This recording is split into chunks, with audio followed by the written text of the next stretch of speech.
안녕하세요. 혹시 요즘 따라 마음이 답답하고 아무리 애를 써도 재물이 손에 잡히지 않는다는 느낌이 드시진 않나요?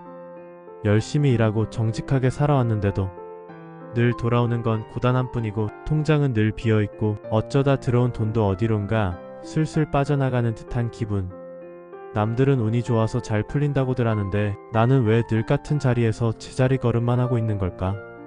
혹시 나에게는 애초부터 돈복이 없는 운명인 건 아닐까? 하늘은 왜 이렇게도 인색한가?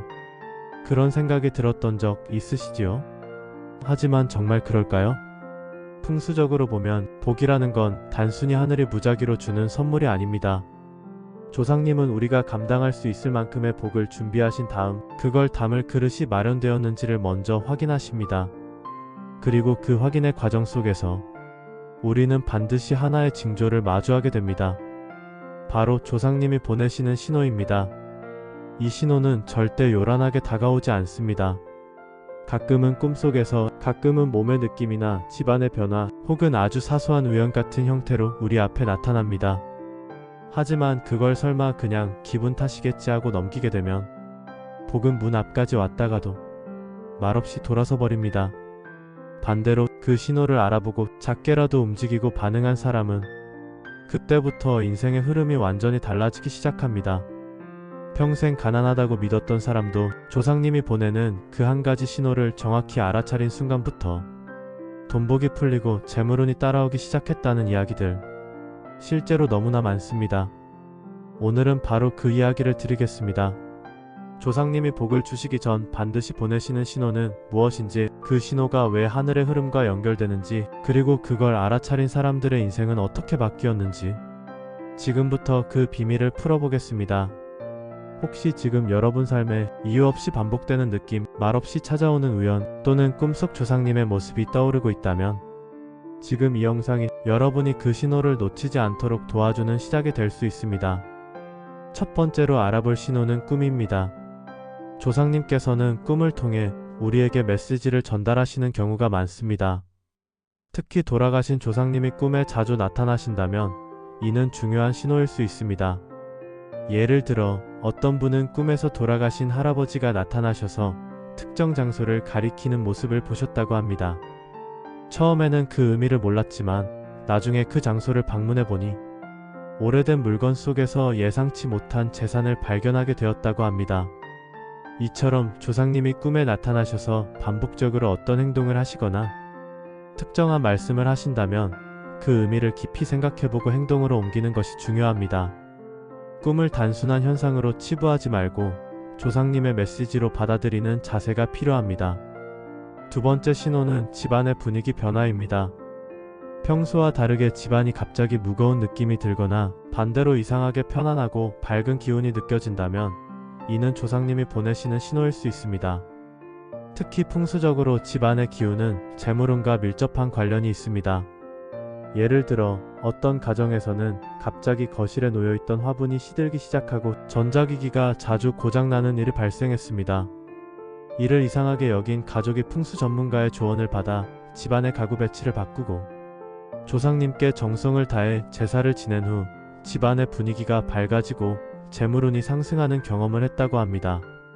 이처럼 집안의 작은 변화도 조상님이 보내시는 신호일 수 있으니 주의 깊게 살펴보고 적절한 조치를 취하는 것이 중요합니다.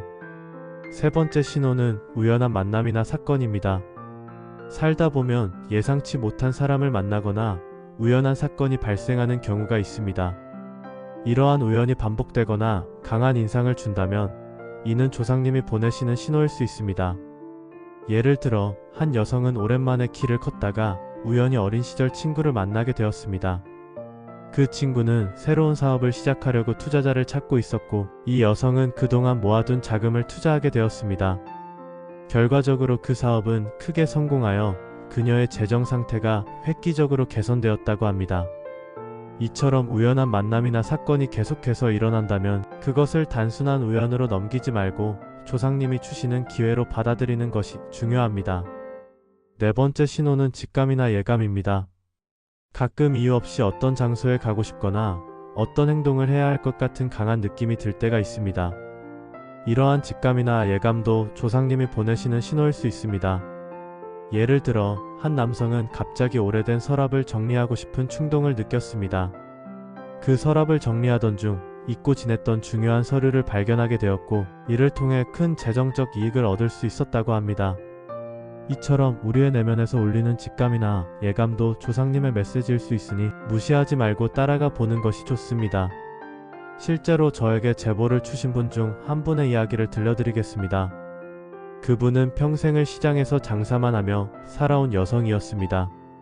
젊은 시절에는 남편이 일찍 세상을 떠났고 두 아이를 키우느라 매일같이 새벽부터 밤까지 일을 해야 했습니다. 그러다 어느 날부터인가 꿈속에 돌아가신 친정어머니가 계속해서 낡은 장롱 안을 가리키는 장면이 반복되기 시작했다고 합니다. 처음엔 무섭기도 하고 단지 꿈이라 넘기셨지만, 이상하게도 그 꿈이 한 주, 두 주 계속 반복되니 혹시 이건 그냥 꿈이 아닐지도 모르겠다는 생각이 들었다고 합니다. 결국 장롱을 정리하려 마음을 먹고 수십 년 동안 열어보지 않았던 깊숙한 서랍을 꺼내보니 오래전에 돌아가신 남편이 보험금 관련 문서를 포간해 둔 것이 나왔습니다. 그 문서 덕분에 예상치도 못한 보험금을 수령하게 되었고, 이 돈으로 오랫동안 운영에 어려움을 겪던 가게도 정리하며 그동안 하지 못했던 여행과 가족들과의 시간을 회복할 수 있었다고 합니다. 그분은 이렇게 말씀하셨습니다. 나는 평생 돈이랑은 상관없는 삶을 살 줄 알았어요. 그런데 그 꿈을 진심으로 받아들이고 움직인 그날 이후 모든 게 달라졌습니다. 어머니가 그 신호를 주신 게 아닐까 지금도 감사합니다. 이 이야기는 허황된 전설이 아닙니다. 복은 그렇게 신호로 옵니다. 그리고 그 신호를 무시하지 않은 사람만이 인생이 바뀌는 그 순간을 맞이하게 되는 겁니다. 이처럼 조상님은 반드시 복을 내리기 전에 말이 아닌 징조와 흐름으로 신호를 주십니다. 그리고 그 신호를 알아본 사람만이 평생 가난했던 흐름을 끊고 새로운 재물운과 돈복의 길로 들어서게 됩니다.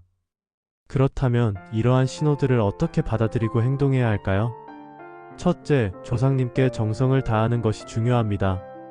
조상님께서는 우리의 정성을 보시고 복을 내려주십니다. 따라서 평소에 조상님께 감사의 마음을 전하고 제사나 차례를 정성껏 지내는 것이 중요합니다. 둘째, 신호를 받았을 때 즉시 행동으로 옮기는 것이 필요합니다. 조상님이 보내신 신호를 알아차렸다면 그것을 무시하지 말고 적극적으로 그 의미를 찾아보고 행동해야 합니다. 예를 들어 꿈에서 조상님이 어떤 장소를 가리키셨다면 그곳을 실제로 방문해보는 것이 좋습니다. 셋째, 풍수적으로 좋은 환경을 조성하는 것도 중요합니다. 집안의 가구 배치를 조정하고 깨끗하게 정리정돈하며 밝은 기운이 흐를 수 있도록 노력하는 것이 재물운을 높이는 데 도움이 됩니다. 마지막으로 긍정적인 마음가짐을 유지하는 것이 필요합니다. 조상님께서는 긍정적이고 밝은 에너지를 가진 사람에게 복을 주시기 마련입니다. 따라서 항상 감사하는 마음으로 생활하고 긍정적인 생각을 가지는 것이 중요합니다. 오늘은 조상님이 보내시는 신호와 그에 대한 대응 방법에 대해 알아보았습니다. 평생 가난했던 사람도 조상님의 신호를 알아차리고 적절히 대응하면 재물운과 인생이 놀랍게 변화할 수 있습니다. 여러분도 이러한 신호들을 주의 깊게 살펴보고 조상님의 메시지를 놓치지 않기를 바랍니다. 감사합니다.